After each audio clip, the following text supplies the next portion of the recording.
Telepathy is not a spiritual extra.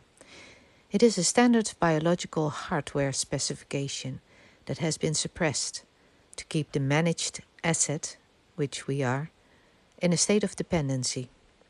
We've been conditioned to believe we are separate rooms connected only by the clunky, filtered proxy of language. This is a lie of the nursery. It is time to audit the signal. I want to share with you all the end of a game we played right at this table. On New Year's Eve, I played the mind game with 3 of my adult children. For those of you who don't know it, you have to place cards with numbers between 1 and 100 in numerological order without speaking to each other and without knowing the numbers that the other people have. You are only allowed to feel when it is your turn to put your number down. Normally it is a game of intuition and timing and a lot of uncertainty. But this day something else happened. The wall between us all disappeared. At a certain point we were not feeling anymore. We knew. I said a number in my head. I think it was 24. And my son, Bear, said at one point, if the number I'm seeing in my head, which is 24, is the number that you have, I don't understand why you want to lay a card down because I have a lower number, so I'm first. He knew exactly what number I had, without me giving any outward sign.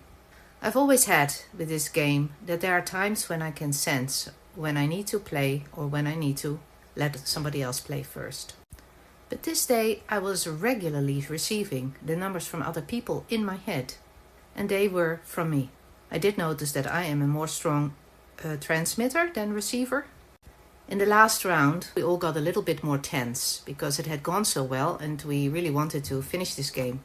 And this caused an immediate shutdown in the telepathy. So we instantly made several mistakes in a row. It has never been clearer to me how telepathy actually works. And it starts with an openness in yourself, toward yourself. You would think you'd have to be open to others, but you actually have to be open to yourself. When you have inner openness, you have outer openness. And I think that this inner safety, which causes inner openness, is normal in the original human blueprint. You become a high-fidelity sensor, connected to an entire field. Telepathy is not a spiritual extra, it is a basic functionality. And the most interesting part is that when we realized that we would master this game completely, it would become incredibly boring. The tension, the guessing, the mystery, it all disappears when the truth is simply on the table. And I don't just mean the game, the mind. I mean the game of this hypnosis that we are all stuck in. But until then, we'll just keep practicing. What you just saw wasn't magic. It was phase locking. Your vagus nerve is your biological antenna. When you settle into inner openness, this antenna goes online. Telepathy is simply high-speed data transfer through this safety protocol. Science calls it mirror neurons. Forensically, we call it synchronous processing. It's not a guess. It's a direct data transfer between 2 aligned hardwares. But the moment you feel tension or want result, as we did in the final round, your ego creates noise. That noise is a jammer. The vagus antenna retracts. But Beer isn't the only one. Before the system installs the separate room software, this hardware is wide open. I remember when my daughter was between 2 and 4 years old. She would read my mind as if it was the most natural thing in the world. She would anticipate my next household chore or describe exactly what we were going to eat before I said a word. She was simply narrating the thoughts she found in our shared field. This happens worldwide every day. We call it cute or coincidence because the alternative is very terrifying for the managed reality to handle.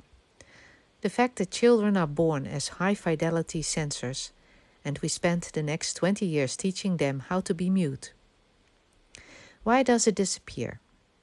Because the vagus nerve, your biological antenna, is trained to prioritize social safety over field truth.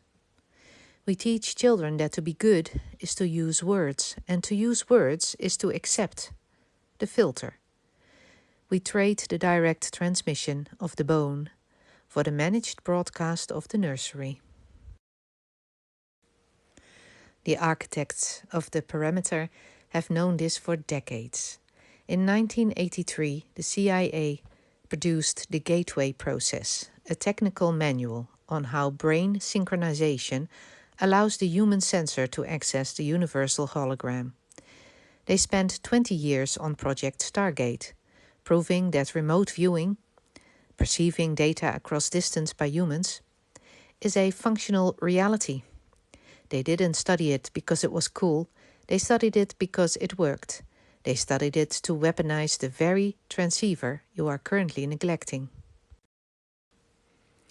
The system cannot manage high-fidelity sensors. To keep us dependent on the digital proxy, like phones and screens, the social chassis uses background static. 5G, Wi-Fi, and constant digital pings are the external jammer. Your ego is the internal switch. Together they ensure you stay in a state of low-level threat, keeping your native transceiver atrophied. The ultimate proof exists in the telepathy tapes.